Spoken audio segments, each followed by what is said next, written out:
सद्गुरुवे नमः। नमस्ते, नमस्कार, सलाम, प्रणाम, दंडवत बंदगी। बीजक मूल। बीजक कबीर साहब का मुख्य एवं प्रमाणिक ग्रंथ है। इसमें 10 इंद्रियों एवं 11वें मन को मिलाकर कुल 11 प्रकरण मिले हुए हैं। प्रकरण का नाम इस प्रकार है: प्रथम प्रकरण रमैनी, दूसरा प्रकरण शब्द, तीसरा प्रकरण ज्ञान चौतीसा, चौथा प्रकरण विप्रमतीसी, पांचवा प्रकरण कहरा, छठवां प्रकरण बसंत, सातवां प्रकरण चाचर, आठवां प्रकरण बेली, नौवां प्रकरण बिरहुली, 10वां प्रकरण हिंडोल, 11वां प्रकरण साखी। प्रथम रमैनी में कुल 84 पद है। साथ ही 76 साखी भी इसी प्रकरण में है। इस विराट संसार में 84 लाख योनियों की कल्पना की गई है, जिसमें पड़ा हुआ अविनाशी जीव अनादि काल से भटक रहा है। दूसरे शब्दों में 84 अंगुल के मानव शरीर में स्थित यह जीव विषयासक्त होकर नाना खानियों में भटकता रहता है। तात्पर्य यह है कि कबीर साहब ने मानव जीवों को इस 84 के चक्कर से छुड़ाने के लिए ही 84 रमैनी प्रकट किया है। तो आइए सुनते हैं। रमैनी 59 में सतगुरु कबीर साहब कहते हैं, साधक लोग प्राणायाम क्रिया द्वारा श्वास को ब्रह्मांड में चढ़ाकर कल्पना करते हैं कि वे भी श्वास के सहारे ब्रह्मांड में पहुंच गए हैं और इसी श्वास व्यायाम के करते करते एक दिन शरीरांत कर देते हैं। उनका मन यह भी नहीं जान पाता कि वास्तव में यह किसकी चोरी है। वस्तुतः अज्ञान ही एक चोर है जो संसार के भी लोगों के दिलों में चोरी करता है, और कोई बिरला ही होगा जो इसकी परख कर सके, अर्थात इसकी चोरी से बच सके।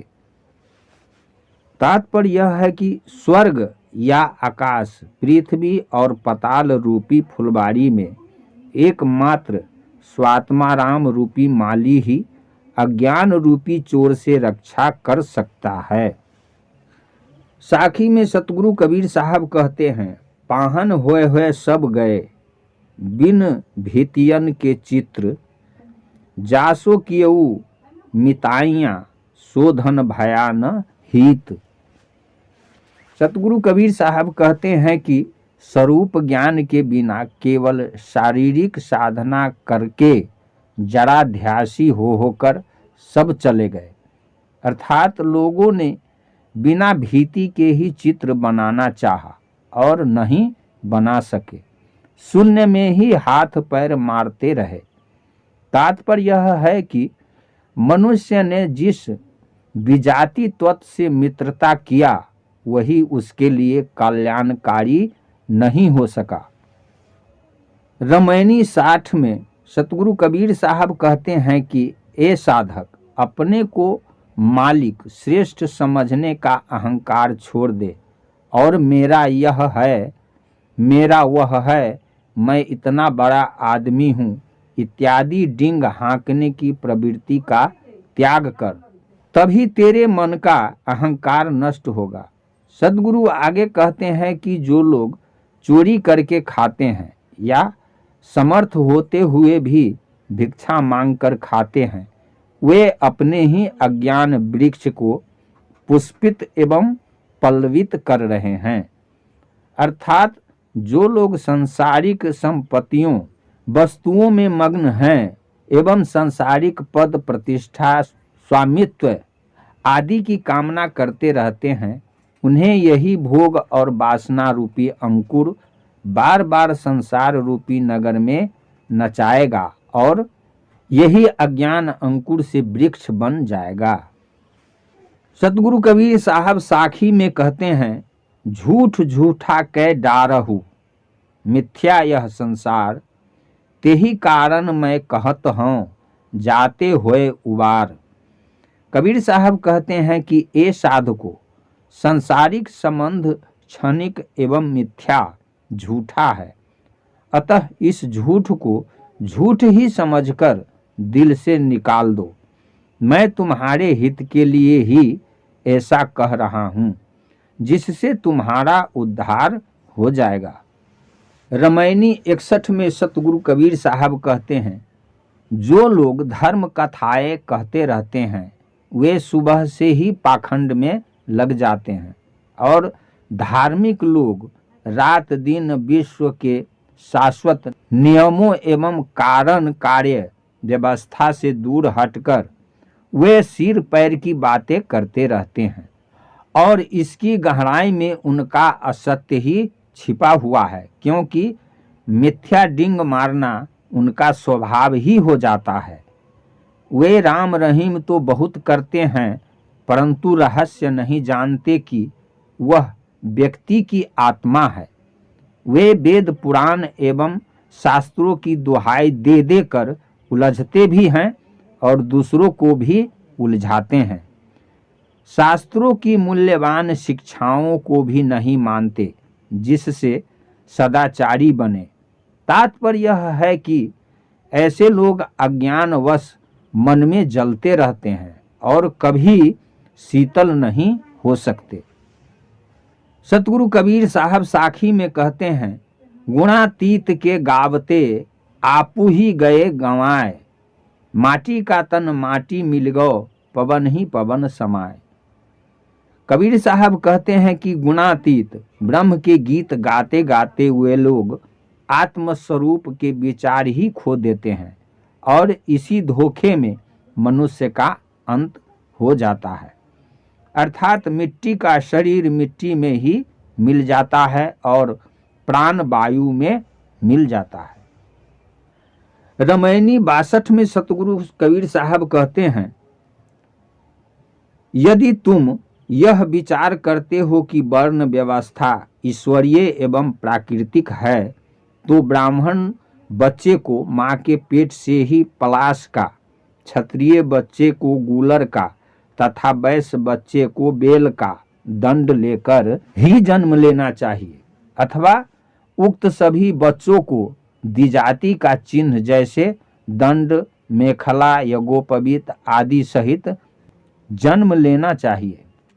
लेकिन वास्तव में सभी बच्चे एक समान ही जन्म लेते हैं, अर्थात ब्राह्मण, क्षत्रिय, वैश्य और शूद्र सभी के बच्चे एक जैसे या सभी शूद्रवत होते हैं, और मृत्यु के समय भी सारे संस्कार से हीन हो जाते हैं, अर्थात शूद्र ही रहते हैं। केवल इसी संसार में अर्थात बीच में ही कृत्रिम जनेऊ डालकर अपना व्यवसाय करते रहते हैं। यदि तुम ब्राह्मणी से पैदा हुए हो और जन्मजात ब्राह्मण हो, तो पेशाब के रास्ते से क्यों आए, या मुख आदि अन्य रास्ते से क्यों नहीं आए। और मुसलमानों, यदि तुम भी जन्मजात मुसलमान हो, तो तुम्हारी पेशाब इंद्रिय का खतना माता के पेट में ही क्यों नहीं हो गया। कबीर साहब कहते हैं कि यदि काली और पीली गाय का दूध दुहा जाए तो दोनों उजले होंगे, और दोनों का दूध मिलाकर एक कर दिया जाए तो क्या उन्हें अलग कर सकते हो। इसी प्रकार सबके शरीर में रहने वाला चेतन जीव एक समान ही है। इसलिए ए मनुष्य, तुम अपने आप को जन्मजात सिद्ध करने के लिए जो कपट और चालाकी दिखाते हो, उसे त्याग कर सारंग पाणी का भजन करो, जिससे उद्धार हो जाएगा। तात्पर्य यह है कि अपने आत्मस्वरूप चेतन रूपी विष्णु का ही भजन करो। रामायणी 63 में सतगुरु कबीर साहब कहते हैं, मनुष्यों ने ही नाना जातियों एवं चारों वर्णों का निर्धारण किया, परंतु उन्होंने ही बाद में इसे ईश्वर प्रदत्त मान लिया। इससे बड़ी विवेकहीनता और क्या होगी। जो लोग वर्ण और जाति का व्यवस्थापक मनुष्य को न मानकर अति मानवीय एवं काल्पनिक शक्ति रूप ईश्वर को मानते हैं और उसे ही पत्थर की लकीर समझते हैं, वे नष्ट बुद्धि ही कहे जाएंगे। जिन्होंने वेद मंत्रों की वर्ण जनित भेदभाव मूलक व्याख्या की, वे स्वयं वेदों को पढ़ते तो हैं परंतु उसका रहस्य नहीं समझते हैं। उनको यह घमंड है कि ऊंच नीच का भेदभाव दिव्य दृष्टि संपन्न ईश्वर या ऋषियों का प्रावधान है और इसके विषय में हमारी भी विमल दृष्टि है। तात्पर्य यह है कि मनुष्य जब स्वार्थ एवं अहंकार में अंधा हो जाता है तब उसे सारा सार नहीं सूझता। सतगुरु कबीर साहब साखी में कहते हैं, नाना नाच नचाए के नाचे नट के भेष, घट घट है अविनाशी सुनहु तकी तुम शेख। कबीर साहब कहते हैं कि ऐसे बुद्धि के सागर किंतु मन के कपटी लोग लोगों को गलत आदेश देकर उन्हें नचाते हैं और स्वयं भी नट वेश का स्वांग रचाकर नाचते हैं। हे शेख तकी सुनो, जिस परम सत्ता पर तुम अपना अधिकार मानते हो वह अविनाशी तत्व घट घट में विराजमान है, इसलिए किसी को पीड़ा न दो। रामायणी 64 में सतगुरु कबीर साहब कहते हैं, साधक लोगों में से कुछ तो अपनी काया को कंचन के समान तेजस्वी एवं सदा जवान रखने के लिए कायाकल्प आदि अनेक उपाय करते हैं। सद्गुरु कहते हैं कि मैंने ऐसे लोगों को समझाकर उन्हें आध्यात्मिक साधना की ओर मोड़ना भी चाहा, परंतु 100 बार समझाने पर भी वे नहीं समझे। तात्पर्य यह है कि आदमी उल्टा या सीधा जो कुछ भी पकड़ लेता है उसे छोड़ना नहीं चाहता। यदि योगियों के कहने से ये साधक कायाकल्पादि हठ योग को पकड़े रह गए तो ये क्या पाएंगे। इन्हें शाश्वत किया गया है कि ये अष्ट सिद्धि और 9 निधियां पाएंगे, अर्थात कुछ सांसारिक लाभ पाएंगे तो क्या हुआ, वह भी तो नाशवान ही है। जिसके हृदय में सदैव सच्चा धर्म निवास करता है वह स्वयं को अंतरात्मा की कसौटी पर कसता रहता है कि मैं कौन हूँ और मेरी स्थिति क्या है, परंतु जो अपने आप की परख का मानदंड दूसरों को मानेगा और अपने कल्याण के लिए दूसरों की दया पर निर्भर रहेगा, उस भोले भाले साधक ने मानो स्वयं ही पागलपन को स्वीकार कर लिया है।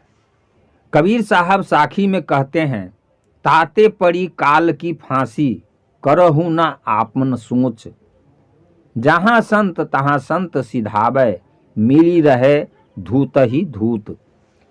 कबीर साहब कहते हैं कि लोग अपनी अंतर आत्मा की कसौटी छोड़कर वाह एवं कल्पित देवी देवादि अथवा रिद्धि सिद्धियों के प्रलोभन में भटकते हैं, इसलिए कल्पना रूपी फांसी पर लटके हुए हैं। ए मनुष्य, तू अपने आप के उद्धार के लिए चिंता न कर, जहाँ संत होते हैं वहाँ संत जाते हैं और धूर्त को धूर्त ही मिल जाते हैं। तात्पर्य यह है कि अपने मन से सोचकर अच्छे या बुरे की संगत करो। रामायणी 65 में सतगुरु कबीर साहब कहते हैं कि ए मनुष्य, तुम्हारा मानवीय गुण विवेक है, लेकिन तुम स्वयं उसकी अवहेलना कर रहे हो, अपने आप को तुच्छ समझते हो और देख परख कर नहीं अपितु विश्वास पर चलते हो, अर्थात तुम तो अपने विवेक रूपी गुण को ही अवगुण कहते हो, अपनी गरिमा का महत्व नहीं समझ रहे हो। यही तुम्हारा सबसे बड़ा दुर्भाग्य है। हे जीव, तुमने अपने स्वरूप को भूलकर संसार में बहुत दुख उठाया। भला जल के बिना किसी मछली को सुख मिला है, अर्थात नहीं। इसी प्रकार स्वरूप ज्ञान एवं स्वरूप स्थिति के बिना सच्ची शांति मिलना असंभव है। जैसे चातक पक्षी के पास जल रहते हुए भी वह प्यासा ही रहता है, और अगर स्वाति नक्षत्र में वर्षा नहीं हुई तो यह बिना जल पिए ही उदासीन हो चल देता है। ठीक वैसे ही जीव के हृदय में ज्ञान का सागर भरा होने पर भी उधर ध्यान न देने से वह दुखी बना रहता है, अर्थात अपनी अज्ञानता बस अपने से पृथक किसी काल्पनिक वस्तु से ही अपनी तृप्ति चाहता है। जिसका नाम राम है वह निज चेतन ही अपना सारा स्वरूप है, और वही अपना है। बाकी सब देह और प्राणी पदार्थ तथा संसार का सारा व्यवहार झूठा है। इनसे जीव का क्षणिक संबंध है, अंततः नहीं रहेगा। तात्पर्य यह है कि आत्मस्वरूप में ही राम बसा हुआ है, वही सत्य है, बाकी भ्रम है। जिस हरि को अपने स्वरूप से अलग मानते हो वह केवल मन की कल्पना होने से ऊंची अग्नि शिखा के समान है, और तुम उसमें कूदकर जल जाने वाले पतंगे हो। अर्थात आत्मस्वरूप के अतिरिक्त किसी नक्शे में उलझना अपने आप को यम के घर में एवं वासना के कोष में झोंक देना ही है। इसलिए बाहरी कल्पित भगवान को छोड़कर अपने ही चेतन स्वरूप भगवान में निमग्न रहो। संसारिक प्राणी उसी प्रकार से है जैसे कोई स्वप्न में धन वैभव पाकर फूला नहीं समाता और उसी धन की चिंता में लग जाता है कि कहाँ छिपाकर रखूं। तात्पर्य यह है कि सब संपत्ति केवल सपने की है, लेकिन आदमी इसके ही अहंकार में फूला रहता है और संसार के प्राणी पदार्थों को अपने हृदय में रख भी नहीं पाता और उसका अहंकार भी नहीं त्याग पाता। तात्पर्य यह है कि संसारिक प्राणी पदार्थों के लोभ मोह व्यर्थ है, परंतु आदमी इस पर थोड़ा भी विचार नहीं करता है। सदाचार पर चलने के लिए धर्मशास्त्र तो बने हैं एवं पथ प्रदर्शक भी हैं, परंतु आदमी स्वयं इन्हें नहीं मानता तो इसमें शास्त्रों का क्या दोष है। आदमी वृक्ष की छाया पाकर भी अगर जल रहा है तो इसमें वृक्ष का क्या दोष है। उसके पास इतनी बुद्धिहीनता है कि अच्छा आश्रय पाकर भी दुखी है। तात्पर्य यह है कि मनुष्य अपनी दुर्बुद्धि के कारण ही संसार में भटक रहा है और उसे वार पार नहीं सूझता है। कबीर साहब साखी में कहते हैं, अंधा भया सब डोले कोई न करे विचार, कहा हमार माने नहीं कैसे छूटे भ्रमजार। सतगुरु कबीर साहब कहते हैं कि विवेकहीन होकर मत भटको, बल्कि विवेकवान बनो और विचार करो एवं अपने स्वरूप को पहचानो, अर्थात अपने स्वरूप में स्थित हो जाओ और बाहर न भटको। सतगुरु आगे कहते हैं कि लोग मेरे जैसे लोगों की बात नहीं मानते तो उनके भर्म जाल कैसे छूटेंगे। सतगुरु कबीर साहब रमैनी 66 में कहते हैं कि वही मित्र है, वही बंधु है और वही मुझे अच्छा लगता है जो दूसरे भटके हुए लोगों को सन्मार्ग पर लाता है। जो किसी हित चिंतक की अच्छी सीख मानकर कल्याण पथ में लग जाते हैं वे बहुत समझदार है और उसी में जीवन पर्यंत बने रहते हैं। इतना ही नहीं, वह स्वयं भी सत्य की खोज करता है और कभी भी अपना सत्य पथ छोड़कर अन्यंत्र नहीं भटकता है। मगर जो व्यक्ति अपने ज्ञान पुत्र को छोड़ देता है वह अपने आप को झुठलाता है। तात्पर्य यह है कि ज्ञान एवं विवेक जीव के पुत्र हैं, इन्हें पहचानो तथा कभी भी इनका साथ नहीं छोड़ना चाहिए। जिस पर गुरु की कृपा हो जाती है और उसे गुरु से स्वरूप ज्ञान मिल जाता है वह राम भजन अर्थात निज स्वरूप स्थिति में लीन हो जाता है मनुष्य संसार की किंचित उपलब्धियों में पड़कर और स्त्री पुत्र धन आदि पाकर इनकी चमक दमक आदि का अभिमान करने लगता है, जो अज्ञानता सूचक है। कबीर साहब साखी में कहते हैं, दिया न खाता ना किया पयाना, मंदिर भया उजार, मरी गए सो मरी गए, बाँचे बाचन हार। कबीर साहब कहते हैं कि लोग तो इतने सूम हो गए हैं कि अपने संग्रहित धन का न तो स्वयं ही सदुपयोग करते हैं और न ही दूसरों को देते हैं। इसी उधेर बुन में एक दिन संसार से चले जाते हैं और उनका भवन उजाड़ जंगल बन जाता है। अर्थात जो लोग मर जाते हैं वे तो संसार से चले ही जाते हैं, जो बचे रहते हैं वही संग्रहित धन का उपयोग करते हैं। अर्थात तात्पर्य यह है कि धन का दुरुपयोग करने वाला मानो मरा हुआ है और धन का सदुपयोग करने वाला मरकर भी जीवित रहता है। रामायणी 67 में सतगुरु कबीर साहब कहते हैं, जो लोग स्वांग बनाकर मूर्तियों के सामने नाचते कूदते हैं, यह कोई भक्ति नहीं है। और जिसने आत्मस्वरूप को ठीक से जान लिया है वह इस धींगी धींगी या मनमती व्यवहार को अच्छा नहीं मानता। जिसके मुख में चेतन परिचायक राम नाम और हृदय में जड़ पूजन जड़ाध्यासी भाव है, वे लोग गुरु के उपदेश स्वरूप आत्म तत्व स्वरूप को कभी नहीं जान सकते और ऐसे भटके हुए लोग संसार में केवल दुख ही पाते हैं। ए मनुष्य, यदि तू आज भी सावधान हो जा तो तेरा उद्धार हो जाएगा। जो व्यक्ति सद्गुरु के उपदेशों की अवहेलना करता है वह शुकर श्वान आदि नीच योनियों के शरीर धारण करता है। तात्पर्य यह है कि गुरु की निंदा नहीं करनी चाहिए। सद्गुरु कबीर साहब साखी में कहते हैं, लख 84 जीव जंतु में भटकी भटकी दुख पाओ, कहीं कबीर जो राम ही जाने, सो मोहि नीके भाव। सतगुरु कबीर साहब कहते हैं कि जो व्यक्ति गुरु उपदेश रूपी आत्मा राम को जानकर और उसमें स्थित हो जाता है वही आत्मपरायण व्यक्ति प्रशंसनीय है। और जो व्यक्ति गुरुपदेश की अवहेलना करता है वह 84 लाख योनियों में भटकता रहता है। रामायणी 68 में सतगुरु कबीर साहब कहते हैं, ए मनुष्य, तू अपने आत्मस्वरूप राम को भुलाकर ही दीन बन गया है और संसार के घोर जंगल में उलझकर अपने कल्याण पथ से भटक गया है।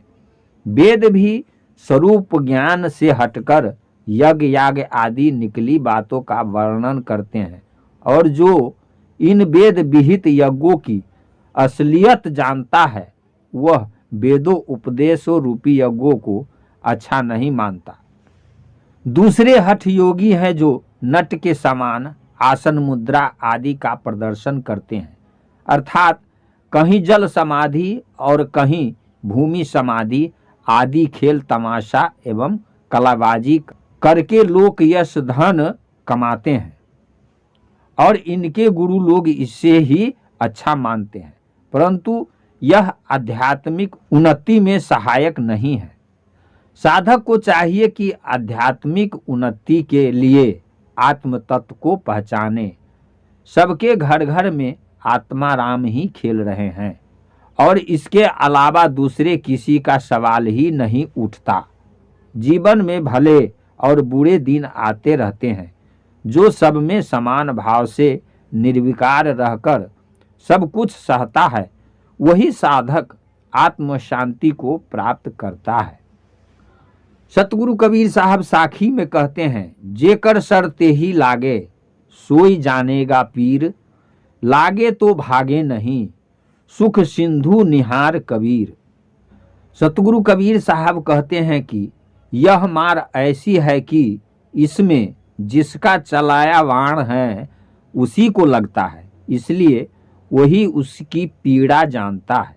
अर्थात साधक का विवेक वृत्ति रूपी बाण उसके हृदय को भेद कर उसे संसार से अलग कर देता है, और इस पीड़ा को, जो कि वास्तव में चिरंतन सुख है, साधक ही जानता है। सतगुरु कबीर साहब आगे कहते हैं कि यह विवेक बाण जिसके हृदय में लग जाता है वह साधक क्षेत्र से कभी भागता ही नहीं, बल्कि सदैव सुख सिंधु रूपी स्वरूप स्थिति में ही निमग्न रहता है। रामायणी 69 में सतगुरु कबीर साहब कहते हैं, ए भाई, ये कैसा योग है कि सिद्ध हो जाने के बाद भी माया के चक्कर में पड़े हैं। अर्थात योगियों की असावधानी को क्या कहा जाए। लोग महादेव का पंथ चलाते हैं और बड़े बड़े महंत कहलाते हैं, परंतु धन और कीर्ति के लिए हाट बाजारों में समाधि लगाते हैं। इसलिए यह सिद्ध हो जाता है कि ये सिद्ध पुरुष स्वयं ही अधूरे हैं, क्योंकि इन्हें सांसारिक आडंबर यानी माया ही प्रिय है। दत्तात्रेय ने कब किसका किला तोड़ा था और स्वामी सुखदेव जी ने कब तोप चलाने वालों की सेना संगठित की थी। नारद जी ने कब किस पर बंदूक चलाई थी और वेद व्यास जी ने कब जुझारू बाजा बजाकर किसी पर हमला किया था। परंतु आज के मतिमंद साधु लड़ाई करते हैं। इन्हें अतीत एवं त्यागी कहा जाए कि तर्कसबंद डाकू। बाहर से देखने में वेशभूषा से विरक्त योगी लगते हैं, परंतु मन में सांसारिक ऐश्वर्य का प्रलोभन है। तात्पर्य यह है कि वेशभूषा या कपड़े रंगाने से ही कोई साधु सिद्ध नहीं हो जाता। ये लोग सोने चांदी के आभूषण एवं स्वर्ण जड़ित वस्त्र पहनकर वास्तव में साधु भेष को लज्जित कर रहे हैं। घोड़ा घोड़ी बटोर लिए और रजबारों एवं जमींदारों से दान कराकर कई गांव पा गए। फिर क्या पूछना, करोड़पति का ठाठ जमाकर प्रदर्शन करने चल देते हैं। सतगुरु कबीर साहब साखी में कहते हैं, सुंदरी न सोहै सनकादिक के साथ, कबहुक दाग लगावे कारी हाड़ी साथ। सतगुरु कबीर साहब कहते हैं, इन साधुओं के पास स्त्रियां भी रहती हैं जिन्हें मठ में रखते हैं, जबकि सनकादिकों के साथ सुंदरी का रहना शोभा नहीं देता, अर्थात अनुचित है। कबीर साहब कहते हैं कि त्यागी साधु अगर स्त्री साथ रखे तो यह कहाँ तक उचित है, क्योंकि कालिख लगी काली हाड़ी लिए रहने से काला दाग तो लग ही जाएगा। तात्पर्य यह है कि पहले और अब के साधुओं में बहुत अंतर है। रामायणी 70 में सतगुरु कबीर साहब कहते हैं कि हे भाई, बात किससे की जाए। अर्थात जो अपात्र व्यक्ति है उनसे बोलना या चर्चा करना ज्ञान का दुरुपयोग करना ही है। तात्पर्य यह है कि अनधिकृत लोगों के सामने बोलते जाने से विकार उत्पन्न होता है और विवाद बढ़ता है। अतः सुपात्र व्यक्ति से और विचार पूर्वक जितने से काम चल जाए उतना ही बोलना चाहिए, तभी शांति मिलती है। यदि सज्जन या संत मिल जाए तो उनसे कल्याणकारी 2 बातें कर लो, पर यदि दुष्ट एवं विवादी पुरुष मिले तो मौन रहो या उनसे दूर हो जाओ। अर्थात पंडित ज्ञानी समझदार एवं विवेकी मिले तो हित की बात करना चाहिए, किंतु मूर्ख मिले तो चुप रहने में ही भलाई है, उससे उलझना बेकार है। कबीर साहब कहते हैं कि आधा घड़ा छलकते हुए जाता है, किंतु भरा हुआ घड़ा बिल्कुल नहीं छलकता, और अगर बोलता भी है तो वजनदार शब्द बोलेगा। वैसे ही अधूरे ज्ञान वाला आदमी बकबक करेगा, किंतु गंभीर ज्ञानी विचारक मौन रहता है, और जब बोलेगा तो विचार पूर्ण एवं वजनदार बातें ही कहेगा।